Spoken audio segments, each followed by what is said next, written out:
유튜브를 읽는 박정희 전기 9권 총 들고 건설하며 보람에 산다. 임석진의 북한 방문.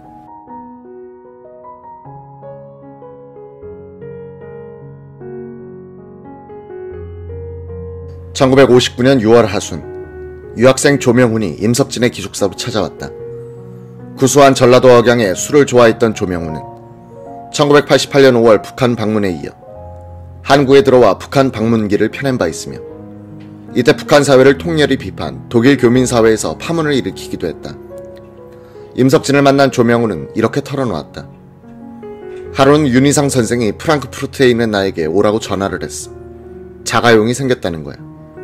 그 어려운 형편에 차를 어떻게 샀을까 궁금했지. 같이 드라이브를 하자고 하더라고. 겸사겸사 베를린에 갔더니 날 태우고 여기저기 다니다가 차를 세웠는데, 거기가 동베를린 도로데아 슈트라세 4번지의 북한 대사관이야. 윤 선생은 날더러 조군, 여기가 북한 대사관인데 이 사람들과 만나 얘기를 나눠보면 좋을 거야. 같이 들어가세 하고 날 끌고 들어갔지. 조금 있다가 윤 선생은 가버리고 나 혼자 남은 거야. 그런데 거기 대접 한번 후했어. 밤새 술을 마실 수 있었으니까. 만나보니 다 같은 우리 민족이더라고. 윤 선생이 생활할 수 있도록 물심양면으로 도와주고 있는 것 같더라니까. 하긴 윤 선생은 수입이 아무것도 없는데 차도 사준 것 같았어. 자네도 한번 가봐. 당시 독일 교민 사회에서 한국 유학생이 자가용을 몰고 다닌다는 것은 꿈같은 시절이었다. 조명호는 북한 대사관 주소를 적어 임석진에게 건네주었다. 임석진의 회고. 동백림 사건의 원점은 윤희상에서 시작되고 있었던 겁니다. 그가 바로 첫 통로를 연 사람이었고, 조명훈도 이 사람 밑에 있었으며 나도 거기에 끌려 들어간 사람이었습니다. 윤희상은 1956년에 파리에 유학과 이듬해엔 베를린으로 유학지를 옮겨버렸습니다. 북한 대사관이 지척이었죠. 프랑스의 이응로 화백은 부인 때문에 순진하게 북한에 말려든 경우였습니다. 그때 독일에 유학 온 학생 대부분은 가난했습니다. 북한은 우리보다 경제 사정이 좋아 유학생이 찾아가면 술도 대접하고 돌아올 때면 생활에 보태쓰라며 돈도 집어주는 겁니다.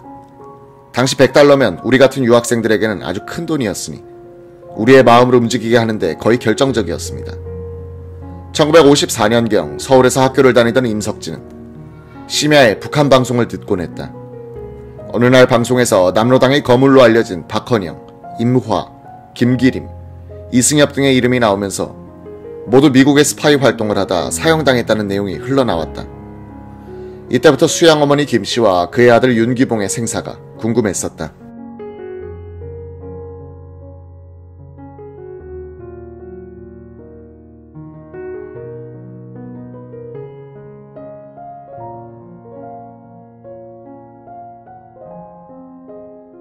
(1959년) 겨울, 친구 조명훈으로부터 격려를 받고 임석진은 용기를 내 북한 대사관 앞으로 편지 한 통을 썼다. 수양어머니 김씨와 아들 윤기봉의 소식을 알고 싶다는 내용이었다. 해가 바뀌어 1960년, 한국에서는 4.19 소식이 들려왔다. 독일에서 바라본 고국은 승승장구하고 있던 북한에 비해 엉망진창인 나라로 비쳤다고 한다. 지식인 대열에 포함된 유학생들은 남북한간 대결 상황에서 국가보다 민족 개념을 택할 때 북한과의 접촉에 조국을 배반하는 자신을 합리화할 수 있음을 느끼기 시작했다. 이 무렵 그에게 조선민주청년동맹위원장 오정수란 명의의 유려한 필체로 쓰여진 4장의 편지가 도착했다. 편지는 긴 서론이 이어진 뒤 말미에 이런 구절이 쓰여 있었다.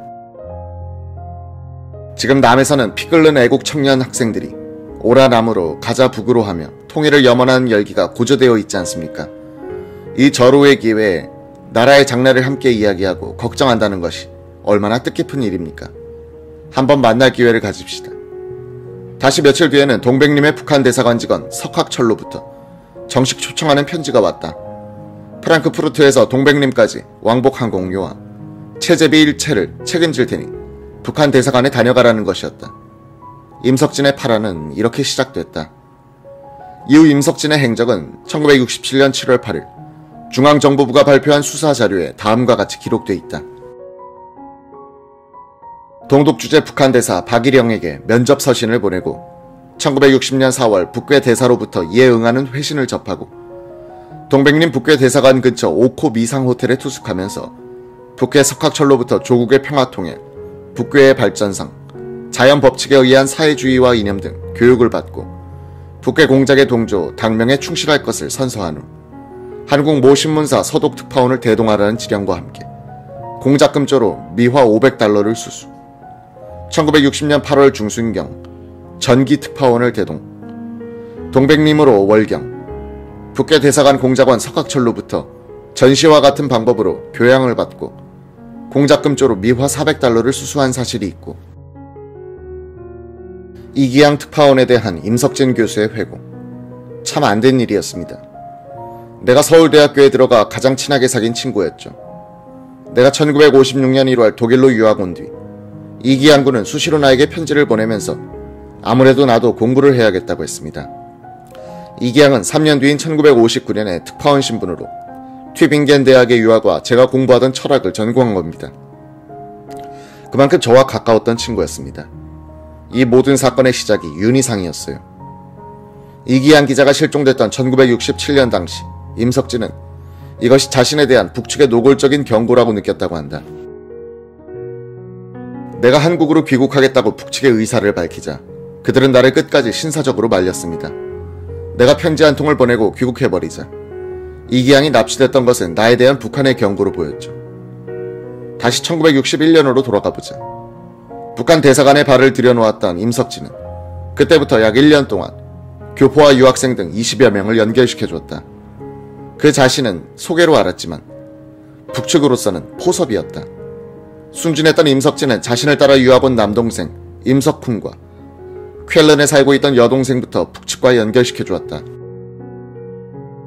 임석진은 자신이 무슨 일을 하고 있는지도 잘 모른 채 공부를 계속해 1961년 7월 26일 프랑크푸르트 대학에서 마지막 면접 시험을 마치고 철학 박사 학위를 취득했다. 잠시 1967년 5월 17일 오후 청와대 집무실로 돌아가 박정희 대통령과 임석진의 대화를 옮겨본다. 임석진. 독일 유학을 해보니 자유당 시절의 부패니 뭐니 해서 나라의 어려운 사정이 가슴에 더욱 저려오고 독일인들의 우월의식이 강해서 반발심으로 우리들 대부분이 냉철한 국가 이성을 지향하기보다는 감성적인 민족주의자로 변해가더군요. 1961년 5.16이 일어난 뒤 어느 날 두툼한 봉투가 우편함에 들어있는 겁니다. 열어보니 속봉투가 있었는데 발신지가 평양이었습니다. 제가 찾으려던 수양어머니 가족들이 북한에서 잘 살고 있으며 윤기봉 씨는 조선중앙은행에 근무하고 있다는 내용의 편지와 사진이 함께 들어있었습니다. 이렇게 해서 북한으로 들어가게 됐죠. 박정희, 평양에는 어떻게 들어갔습니까? 임석진, 모스크바를 경유해서 옴스크, 이르쿠츠크를 거쳐 들어갔습니다. 모스크바에서는 저를 안내하던 공작원들과 고리끼 공원을 구경했죠. 박정희는 고개를 끄덕이며 살짝 미소를 지었다. 임석진은 박 대통령이 굉장한 데를 구경하며 다녔군 하는 뜻으로 웃었다고 기억한다.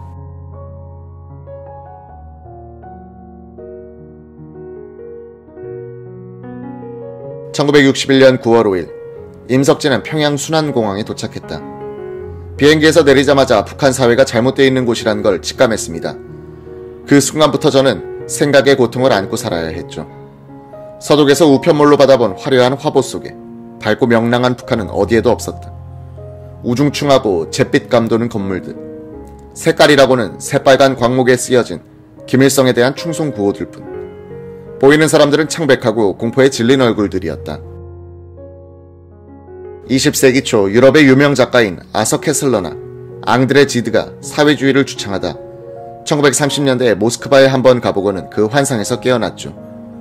그로부터 30년 뒤에 제가 꼭 그렇게 느낀 겁니다. 당시 박 대통령에게 1970년대에 접어들면 북한은 분명히 위기 국면으로 들어설 겁니다. 나만이 북한을 추월하게 됩니다. 라고 말씀드렸습니다. 박정희는 왜 그렇게 생각하시오? 라고 물었다. 그 사회는 백성들의 지지를 받아선 인민민주주의가 아닙니다. 공포와 강제만이 꽉 차 있었습니다. 이조시대 탐관 오리보다 더한 사람들이 당 간부였습니다. 임석진의 대답에 박정희 대통령은 말없이 고개만 끄덕였다고 한다. 마치 자신도 그렇게 짐작하고 있었다는 듯이. 임석진은 평양 모란봉 초대소에 도착해 식사 대접을 받으며 3주일 동안 북한의 여러 곳을 돌아다닐 수 있었다. 벤츠 승용차에 감시하는 안내원과 동승하여 정해진 시간표대로 방문하기는 했지만 순간순간 드러나는 빈틈을 임석진은 놓치지 않고 발견하고 분석했다. 청진에서 기차를 기다리고 있을 때였습니다. 초라한 역사였는데 기차가 연착하는 바람에 기약 없이 플랫폼에 서 있어야 했어요. 감시하던 안내인도 화장실을 갔는지 보이지 않았습니다. 마침 주민들이 기차를 타러 나왔다가 제 곁에서 이야기하는 걸 엿듣게 됐죠. 한 사람이 우리 고향엔 먹을 게 없어 아이들이 아우성이요라고 하니 옆 사람이 그럼 밀가루 과자나 주지 라고 했어요. 그러자 한숨을 푹 쉬던 주민은 그것도 있어야 주죠 하는 겁니다. 기차 안에서도 주민들은 제가 입던 독일제 양복과 구두를 신기한 듯 쳐다보곤 했습니다. 안내인이 허용하는 북한 사회만 보던 나에게 이런 쥐구멍 같은 틈을 통해 흘러나오는 북한의 내명은 충격 이상이었습니다. 며칠 뒤 임석진은 안내원들을 따라 모란봉 바로 아래에 위치한 고급 아파트로 갔다. 평양의 유명 음식점 옥류관이 마주하고 있었다. 안내받아 간 곳에는 애타게 그리던 수양어머니 김씨와 그의 남편 윤희재 그리고 윤기봉이 있었다. 윤기봉은 이미 결혼해 5살 배기 아들도 있었는데 부인은 평안북도 출신 농부의 딸이었다. 건강하고 후덕하게 생겼지만 학교를 제대로 나오지 않았는지 지식 수준으로 봐서는 도저히 남편과 대화가 통하지 않을성 싶었다.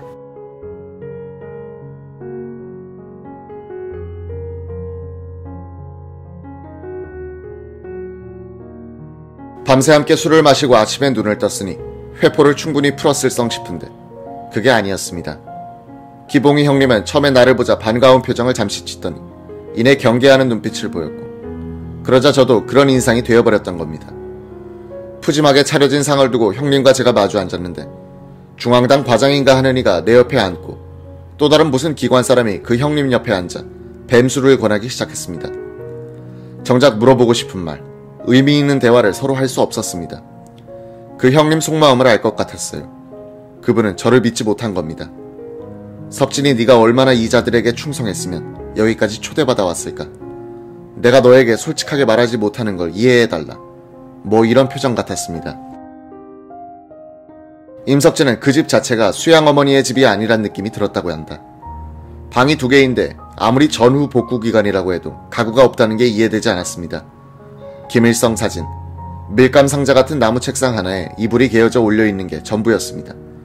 수양어머니도 별 말씀 없이 음식을 준비해놓고는 옆방에 가 누워 계시고 자리 잡고 사는 집이 아니었던 겁니다. 두 사람은 그 자리에서 쓰러지듯 잠에 들었다가 이른 새벽에 깨어나 안내원들이 없는 틈을 타 조용히 모란봉으로 산책을 했다고 한다. 아파트 정문을 나섰는데 거리에는 인적이라곤 구경조차 할 수 없었다. 모란봉에 올랐지만 11년 만에 만난 이영재는 서로를 믿지 못해 속마음을 털어놓지도 못하고 혹시 누가 오지는 않는지 주위만 두리번거렸다. 임석진은 설사 상부에 보고된다 손치더라도 별 문제가 없을 질문을 생각해냈다. 형님, 박헌영 이하 남로당원들을 미국 고용 간첩으로 사형시켰다는데 그게 사실입니까? 제가 보기에는 아닌 것 같은데요. 솔직하게 말씀해보세요. 형님도 아시다시피 그 사람들이 어떻게 미국 간첩이 됩니까? 전부 몰아버린 것 아닙니까? 임석진은 형이 북쪽에 상투적인 주장을 하는지 주의 깊게 살폈다. 형은 한 발 물러나서며 정말 나도 그 속을 모르겠다. 다만 김일성 광장에서 그들이 간첩 활동을 할 때 사용하던 물품을 전시하면서 학생과 직장인들을 관람시켰지 라며 더 이상 말하지 않았다. 함께 자라면서 형의 의식세계를 넘나들었던 임석진은 형의 말투에서 박헌영과 관련된 북한 당국의 발표는 믿을 것이 못된다는 암시를 받았다. 모란봉 공원에서 내려온 뒤 임석진은 윤기봉의 가족들과 헤어져야 했다.